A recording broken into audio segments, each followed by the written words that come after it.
The lure of the field is powerful for the superior athlete. Kordell Stewart answered its call and became Slash. And as an 8th-string quarterback at Brigham Young University, Steve Young faced a similar choice.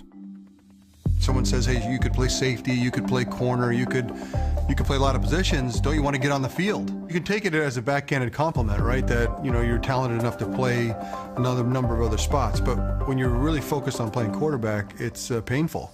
I had to be very hard-headed about it. Young waited.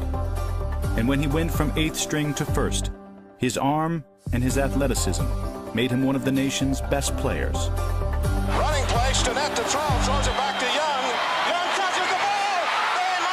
They do score! In 1985, Young made it to the NFL with the woeful Buccaneers. He ran, often for his life. He wore creamsicle. It made for some awkward-looking football. Because I could move around and I could use my legs, you end up sometimes overdoing it and not actually taking the time to really check things out, play the position. You're so wanting to stay on the field, you'll do anything. You cannot run around and play in the NFL. You have to throw the football from the pocket. You have to deliver it from the pocket on time. That's the job. There's no other job.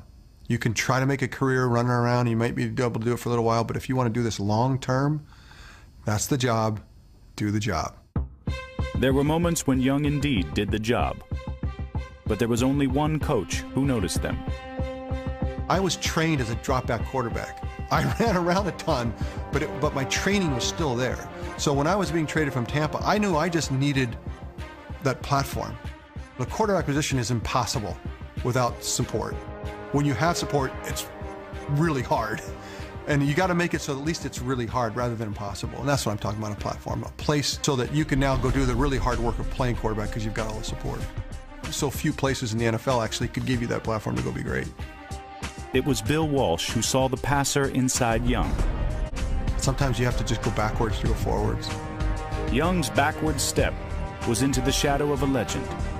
Joe Montana was the greatest for a reason. How he ran offenses, the way that he read defenses, his demeanor, the way he studied, all those things I was forced to watch. I didn't want to watch, I didn't plan on watching, but I got that great opportunity. He waited. He watched. When he played, the times he looked bad were doing him good. You learn and grow at like 20% pace when you're watching. You learn and grow at about 100% pace when you're making the mistakes and fixing them. When Young got the starting job in 1991, the years of watching, waiting, and learning had brought out the quarterback within. He became one of the greatest passers of all time, a Hall of Famer, and a champion, all because he was given a platform